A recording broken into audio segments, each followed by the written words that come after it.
ഇന്നത്തെ Sunday special എന്താണെന്ന് നോക്കിയാലോ. അപ്പോൾ ഞാനിന്ന് ഉണ്ടാക്കാൻ പോകുന്നത് വെണ്ടയ്ക്ക മപ്പാസാണ്. അതിൻ്റെ കൂട്ടത്തിൽ കുറച്ച് മുട്ട പുഴുങ്ങിയത് കൂടെ ചേർത്തിട്ടുണ്ട്. അപ്പോൾ എങ്ങനെയാണ് ഇത് ഉണ്ടാക്കുന്നത് നോക്കാം. ഒരു പാൻ ചൂടായി വരുമ്പോൾ അതിനകത്തേക്ക് വെളിച്ചെണ്ണ ഒഴിച്ചിട്ടുണ്ട്.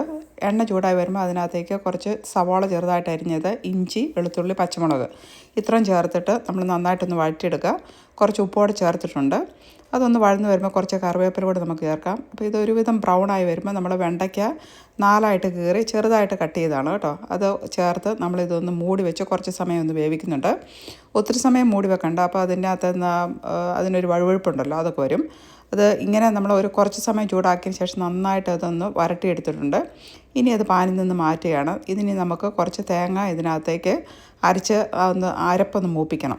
അപ്പോൾ തേങ്ങ ചേർത്തിട്ടുണ്ട്. അതിനകത്തേക്ക് കുറച്ച് മല്ലിപ്പൊടി, മഞ്ഞൾപ്പൊടി, ഗരം മസാല ഇത്രയും ചേർത്ത് നമുക്ക് നന്നായിട്ടൊന്ന് അരച്ചെടുക്കാം.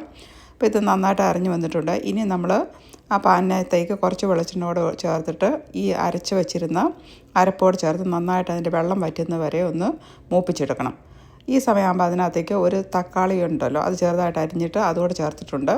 അത് നന്നായിട്ടൊന്ന് വെന്ത് വരുമ്പോൾ അതിനകത്തേക്ക് കുറച്ച് വെള്ളമോട് ചേർത്ത് നമുക്ക് നന്നായിട്ടൊന്ന് മിക്സ് ചെയ്തെടുക്കാം. അപ്പോൾ ഇതൊന്ന് ചൂടാകുന്നത് വരെ നമുക്കൊന്ന് വെയിറ്റ് ചെയ്യണം. അപ്പോൾ ഈ സമയത്ത് ഞാൻ കുറച്ചുകൂടെ ഉപ്പ് ചേർക്കുന്നുണ്ട്. ഇതൊന്ന് മൂടി വെച്ച് ഒന്ന് തിളച്ച് വരുന്ന സമയത്ത് നമ്മൾ നേരത്തെ വഴറ്റി വെച്ചിരുന്ന വെണ്ടയ്ക്ക ഇതിനകത്തേക്ക് ചേർക്കുന്നുണ്ട്. ഇനി പതുക്കെ ഒന്ന് ചൂടായി വരാൻ വെയിറ്റ് ചെയ്യുക. ഈ സമയത്ത് ഞാനൊരു കുറച്ച് ഗരം മസാല കൂടി അതിനകത്ത് ചേർത്തിട്ടുണ്ട്. ഇനി ഇതിനകത്തേക്ക് നമ്മൾ മുട്ട പുഴുങ്ങിയതോട് ചേർക്കാം. ഇത് ഇഷ്ടമുള്ളവർ ചേർത്താൽ മതി, ഇല്ലെങ്കിൽ വെണ്ടയ്ക്ക മപ്പാസ് അങ്ങനെ തന്നെ അങ്ങ് ഉപയോഗിക്കാം, മുട്ട ചേർക്കാതെ ഉപയോഗിക്കാം. ഇനി കുറച്ച് ചെറിയ ഉള്ളിയും കടുക് ഇതൊന്ന് പൊട്ടിച്ചിട്ട് നമ്മൾ കറിവേപ്പിലോട് ചേർത്ത് ഈ കറിക്കകത്തേക്ക് ചേർക്കുന്നുണ്ട്. അപ്പോൾ ഇങ്ങനെയാണ് നമ്മൾ വെണ്ടയ്ക്ക മപ്പാസ് ഉണ്ടാക്കുന്നത്.